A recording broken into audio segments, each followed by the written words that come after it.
Welcome back. I'm Shane, this is Relative Time, and today Phoibos has finally embraced the fiercer side of their logo by releasing a true Kraken of a watch. And they've done that with the aptly named Phoibos Kraken. Phoibos has been coming out with some interesting designs lately, and that trend continues with the Kraken.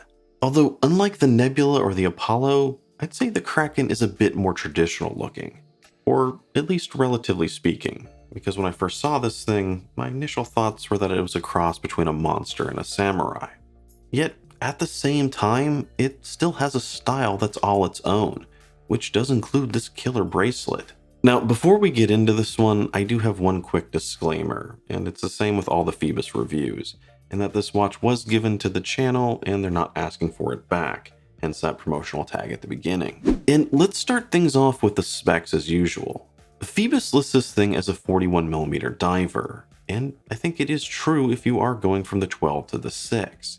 But width-wise from the 9 to the 3, the case is pretty flush with that bezel, and that's only 42mm. So I'm going to list this as more of a 42mm. Now you also have a lug-to-lug of 50, which is a tad longer than I prefer, but it has a decent total thickness of 12.75, and that's actually pretty good for a nice solid diver. And solid is a good way to describe this thing because it does have a fairly hefty weight at 185 grams. And that is something you definitely feel when you pick up this Kraken, and something that may be only second to its astounding visual presence. So, as you can see, this is no dainty diver, but more of a true mid-sized monster.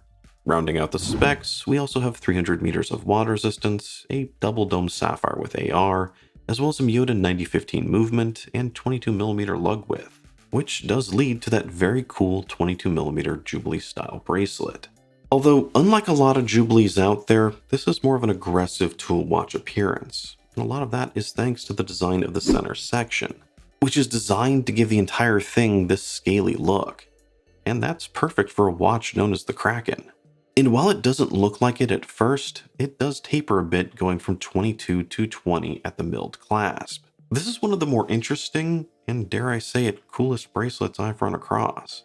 It does have solid links that are secured with screws, and that does connect to the watch with solid female end links. And that female end link does help to compensate a bit for the longer lug-to-lug. Although, due to the design of the center section, you don't quite have the full range of motion you would have with a typical Jubilee. So this isn't something I'd describe as fully articulating, but I think there's just enough range of motion here to fully and comfortably conform to your wrist.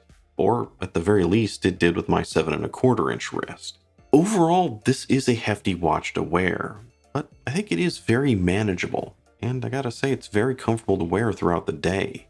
And for the most part, I'd say that the wearability stays true to that 42mm size. It also has a striking presence, and especially with that center section of the bracelet that just guides your eyes up and down it until it either hits the watch head or a fairly well-made milled push-button clasp, one that is complete with an adjustable diver's extension.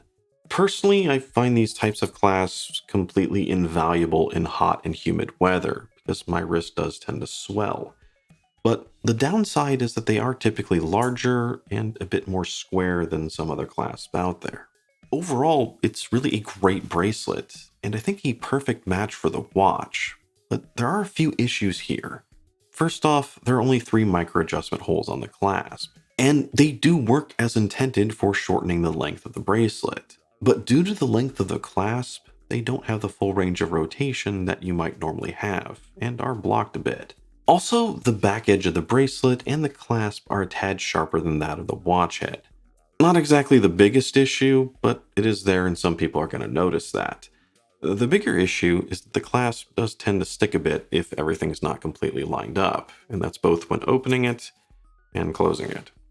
Now, this has never happened while it's actually on my wrist and I'm trying to take it off, but it does seem to happen when I'm trying to open it to put it on. So maybe that's just an alignment issue. However, when trying to close it, you do need to add a little bit more pressure or hold the buttons down when you're trying. Otherwise, it doesn't always go in. Overall, it still works, but this is a clasp that you are going to have to fiddle with occasionally, and that can get annoying and is a bit disappointing because the rest of the watch is great. So the case itself is 316L stainless, which you would expect. And when you look straight down at it, all you're really going to see are the slender lugs that taper towards the bracelet and the very angular crown guards at the right. Whereas when you look at the side of the watch, all you're going to see is a relatively boring flat sidewall with vertical brushing. So the case design itself, I'd say, is relatively simple and streamlined, and the majority of your focus is really going to be on the dial and bezel. I've been seeing more of these curved tapered lugs lately, and most of the time I think they look great. And here, I think it looks generally good with the watch head, as it does create a nice flow that blends nicely with the curvature of the bezel. But at the same time, I think there's a little bit of a disconnect when it comes to the bracelet. Whereas you move down the lugs, you have this nice organic flow that just stops abruptly with the flat side of the bracelet. At the right, you also have a signed screw down crown that is nestled into a bit of a pyramid, which overall does blend in nicely to the design, while still allowing easy access to the crown. Turning the watch over, you get a glimpse of the custom screw down case back, which is depicting what is most likely one of the many reasons we have supply chain issues across the globe these days. Those darn sea monsters. But in all seriousness, I do appreciate that Phoibos is doing more custom casebacks these days. I do like the versions that just have their logo, but it is nice to get something specific for each watch. And here, I gotta admit, I do find it a little curious that they used what looks like a modern ship with cargo containers, rather than an older sailing vessel, which I'd expect. Anyway, let's move back to the front, and let's take a closer look at the bezel. With the Kraken, it's an all stainless bezel, with Arabics in black and a rather large triangle at the 12 with a lume pip. And that red, compared to everything else being stainless, really pops and grabs your attention. The edge of the bezel sits mostly flush with the watch head at the sides, but if you are grasping it at the 12 and 6, right between the lugs, it does stick out just a little bit more. And that makes it much easier to turn from this position, especially because you're aided by grip thanks to the aggressive scalped edge on the side of the bezel. The action itself is also fantastic. It's 120 click, unidirectional, zero backplay, as well as one of the most satisfying clicks I've ever heard come out of a bezel. Just listen to this one more time. It's nice, sharp, crisp, defined, and you also feel that in your fingers as you turn it. And compare that to, say, a Seiko Turtle, which is a lot more duller, muted, and you don't really feel it much in your fingers at all. So overall, just fantastic bezel in the Kraken. Then sitting just above the watch, we have a double-domed sapphire crystal. Although the angle here is really shallow, to the point it almost looks flat, which is good in some ways because it does keep down the total thickness. Yet, at the same time, I'm just not sure what the whole point of it is. You still get a little bit of a distortion from the slight curvature, but it's barely noticeable. Overall, it's a fantastic tool watch style case, and I think that is very evident when you pick this thing up. The only nitpick I really have is that the bezel blends into the overall case, and that does leave a lack of any sort of framing for the dial. Yet, in some ways that may not be necessary, as your eyes are really drawn to the dial on this colorway, as well as the unusual circular brushed blue finish on it. Now, from what I've seen, there are 5 different colorways available. Basically, you have a blue, black, green, and interestingly, a champagne colored dial as well. Then you have another black dial that is more of a gilded version.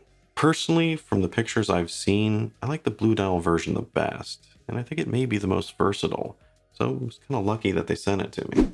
Now, with this version, the dial itself is a beautiful standard blue coloring, but because of the sunburst pattern and the light circular brushing on it, it really does play with the light, and at some angles, that blue looks a little lighter and maybe more of an aquamarine. Moving out from the center, we hit the rather aggressive applied indices, which is one of the major elements that really reminds me of a Seiko monster. They look almost like sharp fangs that are pointing inward, except for the double wide indices at the 12, 6, and 9, and those look more like molars. Then sitting in between the indices, you also have a silver painted chapter ring, which is filling in some of that void. And that does start to make the entire thing look a little bit crowded, especially around the wider indices. But it is still very readable. Then, sitting below the 12, love it or hate it, you have the standard Phoibos logo, as well as a bit of text above the 6. It's all fairly standard stuff at this point, although I did notice that the logo, as well as the text at the bottom of the dial, can be harder to read in some situations, and that's just due to the reflectiveness of the dial and some of the glare coming off it. Which is also something you could say about the date.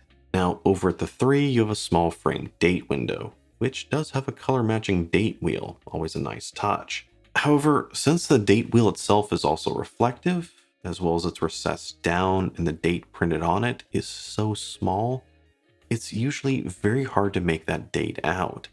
Interestingly here, Phoibos also had the date alternate between white and red paint. And unexpectedly, I actually found the white days easier to read than the red, and I think a lot of that has to do with the glare. So the date is there when you need it, but if you're someone that regularly needs to read the date on a watch and easily read it, this may not be the best watch for you. Which brings us to the unusual handset. It's basically a sword for the minute and hour hand, but they are segmented, giving it kind of an Art Deco look, which is something I usually expect more with Zelos than say Phoibos. Then that's all followed up by a long hour for the seconds, which is complete with a red tip, tying in all the other red elements of the dial together. It's a familiar setup, but one that's also a little unusual to look at, and overall they're pretty easy to read. Not to mention, it looks fantastic when the lights go out, but we'll get to that. Overall, it's a great looking design. The Kraken is a tool watch at heart, but it is one that is dressed up a bit, and I think that's especially true with this blue version. At first glance, the dial does appear to be a bit chaotic and crowded, and for me personally, the transition between the bezel and the case does seem to be a bit abrupt. Perhaps some sort of framing element would have helped here. But I think as you start to take in the various elements and look at it as a whole, everything seems to fit nicely together, which is then enhanced by the circular brushing of the dial. With this particular colorway, I also like how the white indices with the silver framing look against the blue dial, kind of like small islands floating in the Caribbean, which also adds a nice sense of depth, which is further enhanced by the pattern on the hands.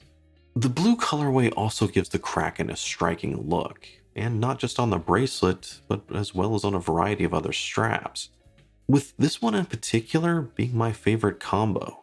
As for the Lume, Phoibos did a fantastic job here, really incorporating both blue BGW9 and green C3 together. I really love how this thing looks lit up. It's attention grabbing, yet easy to read at the same time. The green on the hands really make them pop out and easily identifiable, as well as the larger indices help to orientate the watch in the darkness. So overall, just a fantastic job on the design. And as for longevity, Phoibos also did a great job here, as it is able to outlast a Seiko diver. So I'd say it's good, and perhaps one of the better Phoibi out there when it comes to Lume. However, it's not crazy good like say the Great Wall is, and I keep waiting for Phoibos to do something to try to top that, but so far nothing's really come close. Now, most Phoibi out there use a standard Seiko NH35A movement, as well as most divers out there in general. But Phoibos decided to make this one a little bit more premium, and thus decided to use a Miyota 9015. Personally, I'm a big fan of the Miyota 9015 movements, and that's something I have talked about before, as I think they're a nice high beat upgrade over your standard Seiko, yet it's one that doesn't increase the price of the watch as say Swiss alternatives. Plus, the power reserve here is slightly longer than the ETA 2824 based movements. It does have its downsides, and that's mostly due to a louder rotor, but overall I think it's a fantastic movement. So let's start wrapping things up by talking about value. Now, as far as I know, Phoibos is going to list this watch at $450, but there are always discount codes out there for Phoibos, including one for this channel. So you can use code relative time for 10% off, but be aware that is tied to an affiliate program. And before you use my code, do check their homepage because they occasionally have codes for more. But even with that 10% off, that does bring it down to $405, which I think is pretty good for what you're getting, as well as a watch with a Miyota 9015 movement. It seems like these days I'm seeing more watches with an NH35A reaching that price point. So it is good to know that there's still some budget-friendly watches out there with the Miyota 9015. But the beautiful thing about this Kraken is that there's nothing about it that feels budget. It's all pretty fantastic. The only real concern I have is with the clasp. Over the last few years, Phoebus has been doing a great job with their designs. Now, just like their logo, their designs may not be for everyone, but they are very distinct and original. And Phoebus themselves has really become a safe haven for those that are looking for something a bit different, but still solid and well made, which may be the perfect way to sum up this beast of a mid-sized watch. Although, as far as beasts go, I think this is a gorgeous one. And personally, I think it may be one of the best Phoebi yet. Now, the Great Wall is still my favorite, and I think the Nebula comes in second place. But the Phoebos Kraken is now my third favorite Phoebus. Anyway, that's my take on the Phoebos Kraken. As always, let me know yours down below. In particular, what do you think about this bracelet? And as always, if you enjoyed the video, don't forget to like, comment, and subscribe. I'm Shane, this is Relative Time. See you next time.